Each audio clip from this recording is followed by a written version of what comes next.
Hey folks, Adam here reviewing Syndrome by Camel 101. The first-person alien isolation style horror brings the ambience and chills, but does it bring the scares? Let's find out.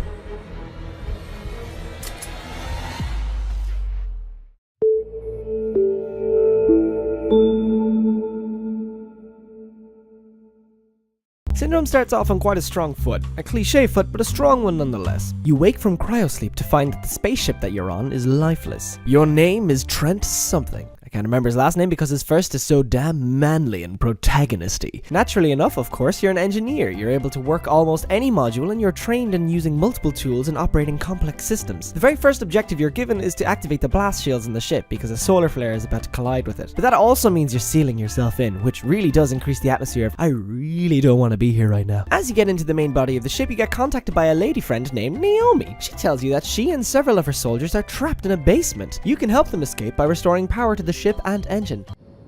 Oh gee. You gonna kill me, friend? Oh, you're not so bad. I'm gonna call you Jimmy. Wait for me, Jimmy. Gotta go advance this plot real quick. So Trent gets into the room where he can restore power, which is decorated in very legible blood writing. But he's gotta fix 2 auxiliary ports before turning on the power. You pass Jimmy, see you soon Jimmy, and go into the next... Well, isn't this a nice tall glass of nope? Once you brave the unknown, you go forward, taking your time of course, as the threat may still be lurking around, and you try to get to the quest advancing rooms. Not gonna lie, this took a while. Finding this damn security card took me forever. I'm talking at least 10 minutes here. Eventually I found it though on a fucking silver platter and got back to the story. Gotta crawl, huh? This can only end well. Man, Trent's got a real crib walk when he's crawling. Crib walking is really cool when you're in the vent and you're going to school and you don't tell your mama that you're gonna be late because you gotta get working. I'm gonna do my crib crawl a little faster. Ignore what happened in my brain just now. Yay, 2 ports up and running. Back through the hood. You switch on the power. Naomi starts talking to you until she's overchanneled by another voice. Technical assistant 2nd class. You can call me Jimmy. Oh, Jimmy, we're gonna have some trouble with that name. Can I call you something else? I'm thinking Mr. Vague, because I can already tell your character is gonna be a bundle of help. Mr. Vague tells you Naomi and her soldiers are crazy and shooting everyone on sight, hence why they were trapped. A little late for that, but I'm sure you'll furnish me with more information and help me help you get off this... Okay, never mind, I'm doing this now. Next room. Nice. Through voice logs, you start scratching the surface of what's going on. Everyone seems to be Mr. and Mrs. Vague because no one at all anywhere addresses the actual issue. They avoid the reason for all this with a sense of obviousness, i.e. everyone aside from our hero is aware of what's going on and avoids saying it, like saying Bloody Mary 3 times in a mirror when you're in a movie based entirely on POV and security cameras. That was a Paranormal Activity joke, by the way. I may or may not have butchered the execution of it. You enter a room that has a vent, but this is a VIP vent, and only those with a tool to open it can enter. Well, alright, I apparently need to go to deck 4 for that, or find the key code for this door. No problem? This took me genuinely a good bit of time. I checked every crevice, every hallway, opened every door, looted everybody, even ones that were just dying. Nothing before the fucking elevator works now? Ooh, Mr. Vague, all you had to do was say elevator and I wouldn't have wasted so much time. But you go in, head to deck 4 and feel a genuine spoopy atmosphere. Less lighting, eerie sounds, new environment. You're very much on edge as you advance from hallway to room. Through computers you start finding the code is close. Just a few more emails to open and you'll have it. You pick up a health pack. Ooh, something must be coming. Cameras. Ooh, something was there. Hallway. Oh, I'm coming. Ah! What? A cable electrocuted me. Alright, then better use that stim and get back to... What? I can't move.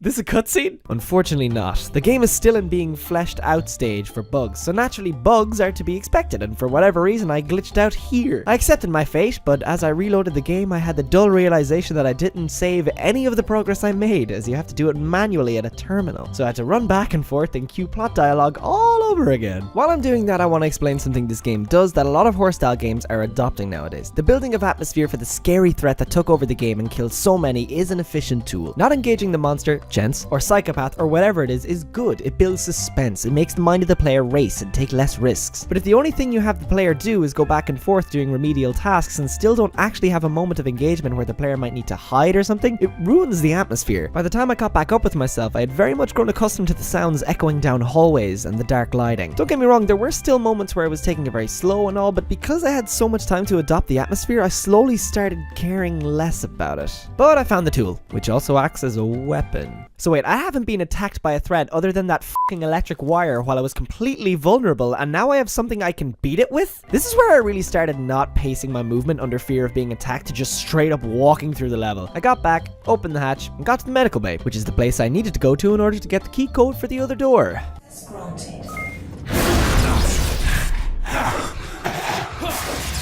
Yep. Now don't get me wrong, this was good, but note my reaction. I just started swinging. Imagine if I didn't have a weapon, how much more I would have freaked out. But I'm starting to digress here. The game still does have the tense feel, and these dark hallways started to get to me. I got the code and then apparently opened a portal to hell. Once I got a safe distance from hell, I proceeded to advance the game. Mr. Vague graced me with his presence every now and then to give me the next task, and again when Trent honestly just wants to find out what's going on from anyone who knows, he gets responses like this. I don't understand. Just be careful, alright? Wait, Jimmy! Damn it. Eventually though, it happens. You're to get to an office, far in the distance. And as you get close...